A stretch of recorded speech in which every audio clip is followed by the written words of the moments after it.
Hello दोस्तों, उम्मीद करते हैं आप लोग एकदम ठीक होंगे। तो जैसा कि पिछले क्लास में हम सभी ने पृथ्वी के बारे में पढ़ा था, तो आज का लेक्चर हमारा चंद्रमा के बारे में होने वाला है। तो आइए अब चंद्रमा के बारे में हम बारी-बारी सभी बेसिक कॉन्सेप्ट देखते हैं। पहले हम इनसे जुड़े कॉन्सेप्ट को देखेंगे, फिर इनके बारे में जुड़े प्रश्नों को हम हल करेंगे। तो चलिए, पहला पॉइंट है, चंद्रमा का अध्ययन सेरेनोलॉजी कहलाता है। अगला है, चंद्रमा पृथ्वी का एकमात्र उपग्रह है। अगला है, चंद्रमा को रात की रानी कहते हैं। अगला पॉइंट है, चंद्रमा पर वायुमंडल नहीं होता, इस कारण वहाँ पर तापमान अधिक होता है।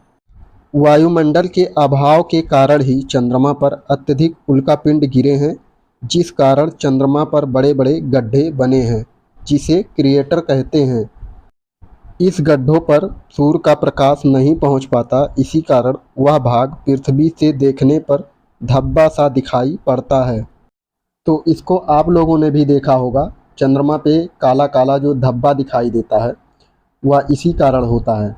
अगला पॉइंट है, चंद्रमा और पृथ्वी के बीच की औसत दूरी 3,84,000 किलोमीटर होती है। चंद्रमा से पृथ्वी पर प्रकाश को आने में लगभग 1.3 सेकंड लगता है। तो ये था कुछ चंद्रमा से जुड़े बेसिक कॉन्सेप्ट। चलिए अब हम इनसे जुड़े अन्य बिंदुओं को भी पढ़ते हैं। आइए अब अपभू के बारे में जानते हैं कि अपभू क्या होता है। तो जैसा कि हम सभी ने पिछले क्लास में उपसौर तथा अपसौर के बारे में पढ़ा था, ठीक उसी तरह यहाँ पर भी अपभू तथा उपभू के बारे में पढ़ेंगे। जब यह पृथ्वी और सूर्य के मध्य की दूरी बढ़ जाती है तो उसे अपसौर कहते हैं, जिसे याद करने का तरीका भी बताया था, अप शब्द से, जो कि ज़्यादा को दर्शाता है। ठीक उसी प्रकार चंद्रमा से भी है अपभू, यहाँ भी अपशब्द का प्रयोग हुआ है। तो यहाँ भी जब पृथ्वी और चंद्रमा के बीच की दूरी ज़्यादा होगी तो उसे अपभू बोला जाएगा, और जब चंद्रमा और पृथ्वी के बीच की दूरी कम होगी तो उसे उपभू बोलेंगे। तो आप देख रहे हैं दोनों कितना रिलेट रखते हैं आपस में। तो अगर यह आप अपशब्द को याद रख पाते हैं तो इससे आप चारों चीज़ों को आसानी से याद रख पाएंगे, अपसौर, उपसौर, अपभू तथा उपभू। चलिए अगला पॉइंट देखते हैं, सुपर मून। अब यह सुपर मून क्या होता है, पहले इसके बारे में हम लोग समझेंगे। तो जब चंद्रमा पृथ्वी के समीप आ जाता है तो बहुत ही बड़ा दिखाई देता है, जिस अवस्था को हम सुपर मून कहते हैं। इस अवस्था में हमें चंद्रमा का लगभग 59% भाग दिखाई देता है। अगला पॉइंट देखते हैं, चंद्रमा की कला। चंद्रमा का जो 59% भाग दिखाई देता है वह कटा हुआ सा प्रतीत होता है, जिससे इसके आकार में परिवर्तन देखने को मिलता है, जिसे हम चंद्रमा की कलाएं कहते हैं। आगे बढ़ने से पहले यदि आप चैनल पर नए हैं तो हमारे चैनल को सब्सक्राइब करें, वीडियो को लाइक करें और शेयर करें, ताकि ऐसे ही टॉपिक वाइज क्वेश्चन हम आपको डेली प्रोवाइड करते रहें। चलिए अब बहुत ही इम्पोर्टेंट पॉइंट पढ़ने वाले हैं, अमावस। इसे इंग्लिश में न्यू मून बोला जाता है। चलिए इसके बारे में पहले हम देखते हैं।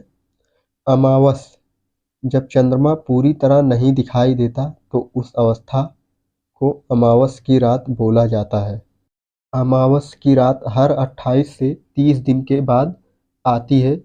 जब अमावस सोमवार के दिन पड़ती है तो इसे सोमवती अमावस कहते हैं। अमावस के दिन ही सूर्य ग्रहण लगता है। चलिए अब हम पूर्णिमा के बारे में जानेंगे, जिसे इंग्लिश में फुल मून कहते हैं। जिस दिन चंद्रमा का पूरा भाग दिखाई देता है उसे पूर्णिमा कहते हैं। आइए पहले इनसे जुड़े कुछ बिंदुओं को देखते हैं जो कि बहुत ही इम्पोर्टेंट है। जैसे पहला है, चंद्र ग्रहण पूर्णिमा के दिन लगता है। दूसरा बिंदु है, एक पूर्णिमा से अगले पूर्णिमा या एक अमावस से अगले अमावस तक 28 से 30 दिन का अंतराल लगता है। चलिए अगला टॉपिक देखते हैं, शुक्ल पक्ष। तो पहले इनसे जुड़े बेसिक कॉन्सेप्ट के बारे में देखते हैं। अमावस्या से पूर्णिमा की यात्रा को शुक्ल पक्ष कहते हैं। यह 14 दिन का होता है। अगला है कृष्ण पक्ष। पूर्णिमा से अमावस्या की यात्रा को कृष्ण पक्ष कहते हैं। यह भी 14 दिनों का ही होता है। चलिए अब अपने अगले टॉपिक की ओर बढ़ते हैं। अगला टॉपिक है ब्लू मून। आइए पहले इसके बारे में जानते हैं। जब एक ही महीने में दो पूर्णिमा आ जाए तो इस अवस्था में पहली पूर्णिमा को पूर्णिमा तथा दूसरी पूर्णिमा को ब्लू मून कहते हैं। ऐसी अवस्था हमें 2012 में देखने को मिली, जहां एक ही महीने में दो पूर्णिमा हुए थे। तो यहाँ पर 2 अगस्त की पूर्णिमा को पूर्णिमा कहा गया तथा 29 अगस्त की पूर्णिमा को ब्लू मून कहा गया। चंद्रमा पर जाने वाला पहला जीव लाइका नामक कुत्ता था। 21 अगस्त 1969 को अपोलो यान द्वारा नील आर्मस्ट्रांग तथा एडविन एडलिन चंद्रमा की सतह पर कदम रखा। इन्होंने जिस स्थान पर चंद्रमा पर कदम रखा उस स्थान को शांति का सागर नाम से जाना जाता है। मारिया नामक मैदान चंद्रमा ग्रह पर ही स्थित है।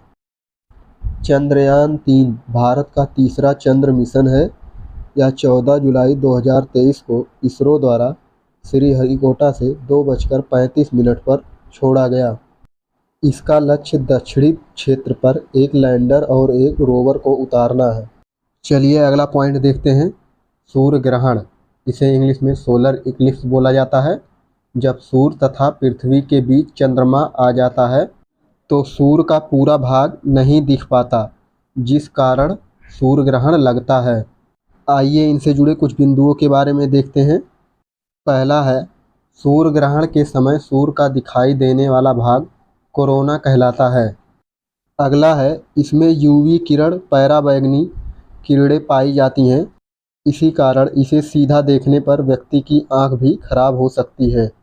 इसे देखने के लिए हमेशा हमें चश्मे का प्रयोग करना चाहिए। आइए अब अगले टॉपिक चंद्र ग्रहण के बारे में देखते हैं। इसे इंग्लिश में लूनर इक्लिप्स भी बोला जाता है। जब सूर्य तथा चंद्रमा के बीच पृथ्वी आ जाती है तो उसे चंद्र ग्रहण कहते हैं। चंद्र ग्रहण पूर्णिमा के दिन लगता है। पूर्ण चंद्र ग्रहण की स्थिति में चंद्रमा लाल रंग का दिखाई देता है। चलिए अगला पॉइंट देखते हैं, सिजवी। जब सूर्य, चंद्रमा तथा पृथ्वी तीनों एक सीध में आ जाते हैं तो उसे सिजवी कहते हैं। तो इसी के साथ अब हमारा यह टॉपिक कंप्लीट हुआ। यदि आप चैनल पर नए हैं तो हमारे चैनल एजुकेशन वर्ल्ड को सब्सक्राइब करें, वीडियो को लाइक करें और शेयर करें, ताकि मिलते रहें ऐसे ही बेहतरीन वीडियो के साथ। हमारा कल का टॉपिक होगा जितने भी हमने अभी तक पढ़े हैं सभी से रिलेटेड क्वेश्चन आंसर, जो कि बार बार एग्जामों में पूछे गए हैं। मिलते हैं अगले क्लास में। Thank you for watching this video.